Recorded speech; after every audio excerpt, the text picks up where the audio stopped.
আরো একবার সেই ছবি আপনাদেরকে দেখাই। দেখতে পাচ্ছেন এটা কাতারের আকাশ। ছটা মিসাইল কাতারের যে মার্কিন বিমান ঘাঁটি, সেই বিমান ঘাঁটি লক্ষ্য করে ইরানের হামলা, সেই ছবি আপনাদের দেখাচ্ছি। সেনাঘাঁটিতে হামলা, মার্কিন সেনাঘাঁটিতে মিসাইল হামলা, ইরানের অন্তত 6টি মিসাইল হামলা ইরান সেনার। রাজধানী দোহা জুড়ে বিস্ফোরণের শব্দ, বন্ধ করা হলো কাতারের এয়ার স্পেস। গত রবিবারের হামলার পরে ইরান ইসরায়েল সংঘর্ষে জড়িয়ে যায় সরাসরি আমেরিকা। যদিও পরে পেন্টাগন জানায় ইরানের সঙ্গে সংঘাত আর তারা বাড়াতে চায় না, তবে হ্যাঁ মার্কিন বিমান ঘাঁটি লক্ষ্য করে প্রত্যাঘাত ইরানের। যে ছবি আপনারা দেখছেন কাতারে মার্কিন যে বিমান ঘাঁটি তার লক্ষ্য করে হামলা ইরানের, ছবি দেখাচ্ছি আপনাদের। কাতারের মার্কিন ঘাঁটিতে হামলা চালালো ইরান। মুহুর্মুহু বিস্ফোরণের শব্দ দোহায়, আকাশ সীমা বন্ধ করলো সে দেশের প্রশাসন। কাতারের মার্কিন ঘাঁটিতে এবার ক্ষেপণাস্ত্র হামলা চালালো ইরান। সে দেশের সশস্ত্র বাহিনী এই হামলার কথা ইতিমধ্যেই স্বীকার করেছে। সোমবার রাত ভারতীয় সময় অনুযায়ী সোমবার রাত কাতারের রাজধানী দোহায় বিস্ফোরণের শব্দ শোনা যায় এবং বিভিন্ন রিপোর্টে দাবি করা হয় দোহার আকাশে নাকি আলোর রেখা দেখা গিয়েছে। हो चुके जिस तरीके की रिलेशन यूएस और इसराइल के दरमियान है उसमें कोऑर्डिनेटेड ही ये सब कुछ करेंगे, क्योंकि इसराइल ने पहले सपोर्ट मांगा था यूएस से, क्योंकि यूएस के पास जो बॉम्बर्स हैं या जो बॉम्ब्स हैं जिसे बंकर बस्टर्स कहा जाता है, बंकर बस्टिंग के लिए जिस बॉम्ब की ज़रूरत होती है, आपको मालूम है BGU 57 उसका वज़न 30,000 पाउंड का होता है, वो गिराए गए ईरान में। और यूएस ने कहा कि उन्होंने अपना काम ख़त्म किया, जो उनका मिशन था वो मुकम्मल हो गया और उनके जो फाइटर जेट्स थे वो वापस चले गए, वो बॉम्बर्स जो थे वो वापस चले गए और यूएस पहुंच गए हैं। लेकिन इस बीच ही यहाँ पे उनकी एयर बेसिस पे अटैक हुआ। अब देखना होगा कि यूएस और इसराइल मिलके किस तरीके की स्ट्रेटजी अपनाएंगे ईरान के खिलाफ। लेकिन जैसा मैं पहले ही कह रहा हूँ, ईरान ने सोच समझ के ये अटैक किया। আমাদের প্রতিনিধি সরাসরি ওয়ার জোন থেকে তার লাইভ রিপোর্টিং আপনাদের সামনে আমরা তুলে ধরছি। প্রতি মুহূর্তের আপডেট নিচ্ছি। 48 ঘন্টার মধ্যেই ইরানের মারাত্মক প্রত্যাঘাত। इसराइल की वजह से ही यूएस इसमें इन्वॉल्व हो गया है, क्योंकि इसराइल की इंटरेस्ट ईरान में न्यूक्लियर वेपन को तबाह करना है या न्यूक्लियर साइट्स को तबाह करना है, और उसमें वो यूएस की मदद चाह रहा था और यूएस ने उसकी मदद की। तो अब ये देखना होगा कि ईरान ने क्या अपने दम पे ये अटैक किए, क्या उनके पास इतनी शक्ति है कि उन्होंने यूएस को ललकारा, यूएस को चैलेंज किया और लगातार इसराइल पे वो हमले कर रहे हैं।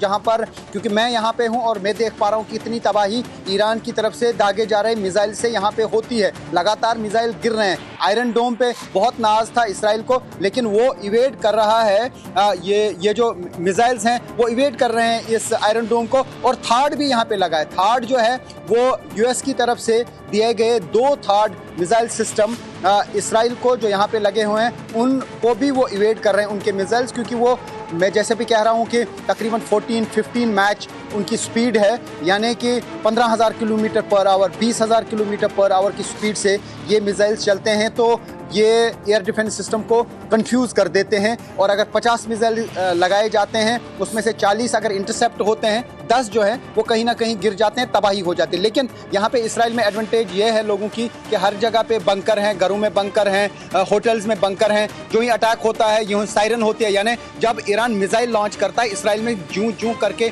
सायरन बजती है और मोबाइल फ़ोन वाइब्रेट करते हैं। मोबाइल फ़ोन में ऐसी एप्लीकेशन है कि वो बिल्कुल सायरन की आवाज़ निकालते हैं और उसके बाद पब्लिक प्लेसेस पे भी सायरन हूटर्स बजते हैं और उसके बाद लोग शेल्टर्स में जाते हैं। यही वजह है कि यहाँ पे कैजुअल्टी नहीं हुई। अगर यहाँ पे बंकर्स इसराइल के पास नहीं होते तो बहुत ज़्यादा लोगों की आज तक मौत हुई होती। यही वजह है कि वो बच गए। लेकिन क्या रूस अब ईरान को साथ देगा? क्या चाइना भी फॉरवर्ड आ जाएगा?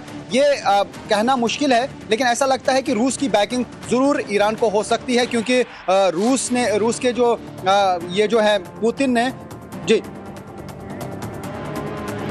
আমাদের প্রতিনিধি গ্রাউন্ড জিরো থেকে সরাসরি দেখছিলেন রিফাত আব্দুল্লাহর রিপোর্টিং।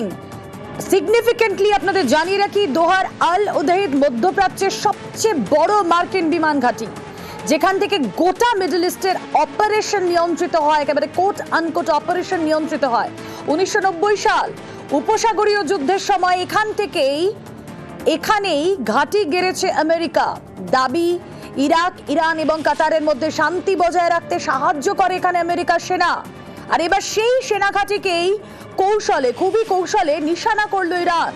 আগেই এই হামলার আশঙ্কাও করেছিল ওয়াশিংটন, যা সূত্রের দাবি, হোয়াইট হাউস সূত্রের দাবি, ইরানের হামলার পরই সিচুয়েশন রুমে বৈঠকে বসেছিলেন মার্কিন প্রেসিডেন্ট ডোনাল্ড ট্রাম্প। জাতীয় নিরাপত্তা পরিষদের বৈঠকও ডাকা হয়েছে ইতিমধ্যেই। ইরান ইসরায়েলের সংঘাতের মধ্যে সরাসরি জড়িয়েছে আমেরিকা, যার ফল যে খুব একটা ভালো হবে না ইরান সেই হুঁশিয়ারি আগেই দিয়ে রেখেছিল। এবং ট্রাম্পকে উদ্দেশ্য করে যে বক্তব্য আসে, আমি সেই বক্তব্য আরও একবার শোনাবো, যেখানে বলা হয় যে শুরু আপনি করেছেন, শেষ আরো ভয়ঙ্কর হবে, আমরা করব। ولی نباید هامون رو از خرخره نتانیاهو و جنایتکاران صهیونیست برداریم. ضمن که دست ترامپ رو باید قطع کنیم با تدابیر الهی رهبر عزیزتر از جانمون، اما باید خرخره نتانیاهو رو ببریم و برای همیشه به درک واصل. ভয়ঙ্কর প্রত্যুত্তর আসে তেহরানের তরফে।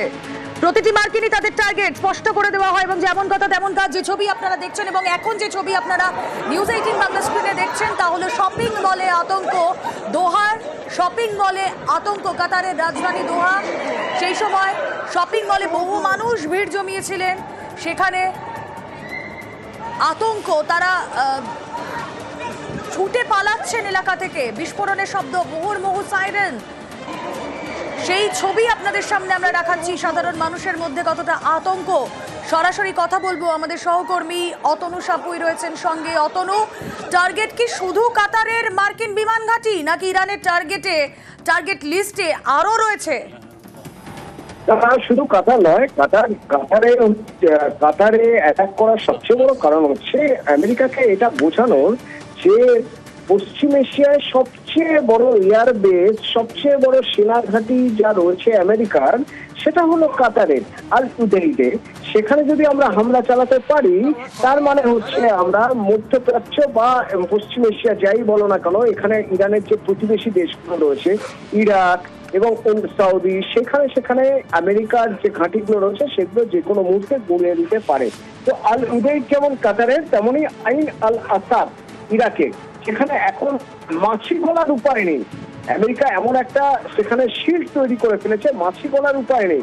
কিন্তু এই আইন আল আসাদ ইরাকের সেই জায়গাতেও যে কোনো মুহূর্তে হামলা হতে পারে বলে আমেরিকা প্রমাণ। তার কারণ ইরান জানিয়েই দিয়েছিল কাতারের পরে এরপরে যেটা হবে তা হলো ইরাকে অ্যাটাক হবে। এটা কাতার জানিয়েই দিয়েছে এবং স্পষ্ট করে দিয়েছে যে আমেরিকা রাষ্ট্রসংঘের সব রকম নিয়ম নীতি তোয়াক্কা না করে যেভাবে হামলা দিয়েছে, তার ফলস্বরূপ এটা করা হচ্ছে। কিছু আপডেট আসছে একটু, আমাদের দেশ থেকে কাতারের জন্য যে বিমানগুলো ছিল সেই বিমানগুলো ক্যান্সেল করে দেওয়া হয়েছে। কিছু বিমান ক্যান্সেল করা হয়েছে, কিছু বিমানের যারা যাত্রী ছিলেন তাদের বলা হয়েছে যে আপনারা চেক করে নিন আপনাদের ফ্লাইটের কি স্ট্যাটাস।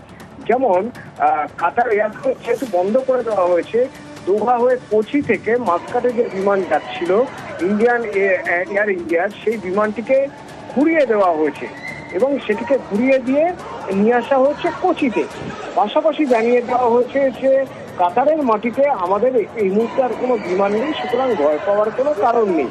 এবং তার পাশাপাশি ইন্ডিগো এবং অন্যান্য যে বিমান পরিবহন সংস্থাগুলি রয়েছে তারাও সতর্ক রয়েছে এবং তারা বারবার তাদের যাত্রীদের জানাচ্ছে যে আপনারা একবার চেক করে নিন, প্রচুর বিমান ক্যান্সেল হতে পারে, প্রচুর বিমান বন্ধ করে দিতে হতে পারে। তার কারণ কাতারের উপর দিয়ে আর বিমান নিয়ে যাওয়া যাবে না। শুধু কাতারের উপর দিয়ে নয়, কাতারে যেহেতু এয়ারপোর্ট বন্ধ করে দেওয়া হয়েছে, তার পাশাপাশি তার আশপাশের দেশ অর্থাৎ ইরাক বা এপাশে সিরিয়া বা লেবাননের থেকেও বিমান নিয়ে ইউরোপে বা আমেরিকার দিকে যাওয়াটাও এই মুহূর্তে খুব রিস্কি হয়ে যাচ্ছে। কারণ ইরান জানিয়ে দিয়েছে এটা সবে শুরু, কাতার দিয়ে শুরু, এরপর ইরাক হতে পারে, অন্যান্য দেশগুলো হতে পারে। সেই সব দেশগুলো যেখানে আমেরিকান সেনারা ঘাঁটি গেড়ে বসে রয়েছে, তাদের এয়ারবেস তৈরি করে রেখেছে এবং তারা পশ্চিম এশিয়ায় শান্তি স্থাপনার নাম করে রীতিমতো দাদাগিরি করে বেড়াচ্ছে। একেবারে অতনু, তুমি আমাদের সঙ্গে থাকো। পরের পর ছবি আমাদের সামনে আসছে যা আমাদের দর্শকদের সামনে তুলে ধরছি। মার্কিন হামলা ইরানে, ইরান ইসরায়েলের যুদ্ধে আমেরিকা সরাসরি জড়িয়ে পড়ার পর ইরানের রিটালিয়েশনের ছবি আপনাদের দেখাচ্ছি, যেখানে কাতারের আকাশের ছবি আপনারা দেখছেন। ক্ষেপণাস্ত্র হামলা, অন্তত ছটি মিসাইল, যে ছবি আপনারা দেখছেন। এই অপারেশন এর নাম দেওয়া হয়েছে প্রতিশোধমূলক হামলার নাম দেওয়া হয়েছে অপারেশন বাশারাত ফতেহ। অপারেশন বাশারাত ফতেহ নাম দিয়ে শুরু হয়েছে এই প্রতিশোধমূলক হামলা, এমনটাই সূত্রের খবর।